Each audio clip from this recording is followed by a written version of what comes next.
Tupac's words greatly influenced Angie Thomas's novel, which in turn has the power to greatly influence culture, just like Tupac. His words, "The hate you give little infants F's everyone," gives the novel and now the film its title. The hate you give has the potential to be a conversation starter and a culture shifter. So how does it do? Let's go.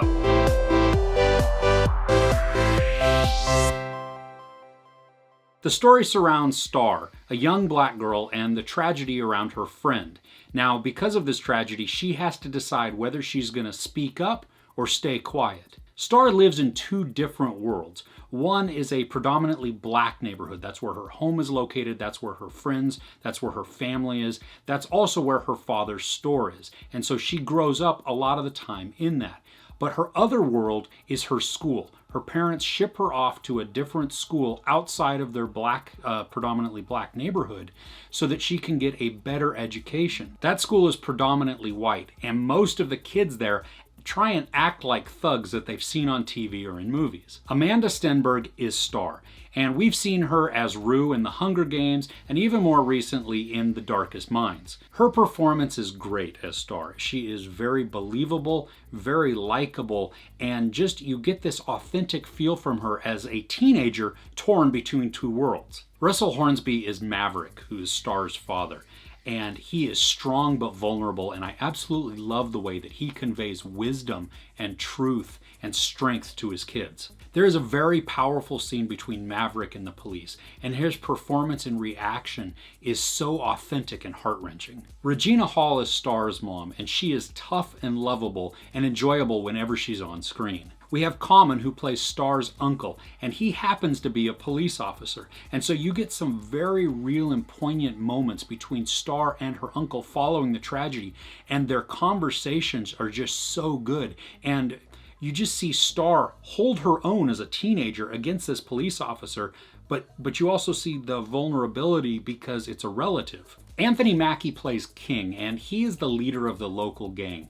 Now, I had a little bit of an issue with him because he seems or appears a lot younger than he actually is, especially when you take into fact his character is really supposed to be about the same age as Maverick. And so he didn't look the part. He didn't look old. Now, he can pull off just this hard gangster type of thing, so I didn't have an issue with that. It was more of just he appeared younger, and I was having a hard time wrap my head around him being younger, but also being a contemporary of Maverick, her father, who does look older. We also get KJ Apa, who plays Starr's boyfriend. Now, you might recognize him from Riverdale, but he, at times, I wanted to punch him in the teeth because I couldn't tell if his character was being authentic and genuine or if he had some ulterior motive that he was just shining on. Somebody else that I wanted to punch in the teeth was Sabrina Carpenter's character. She plays Starr's friend at school, and she did such a good job of being unlikable at times that I really I didn't like her. And that's exactly what we were supposed to do.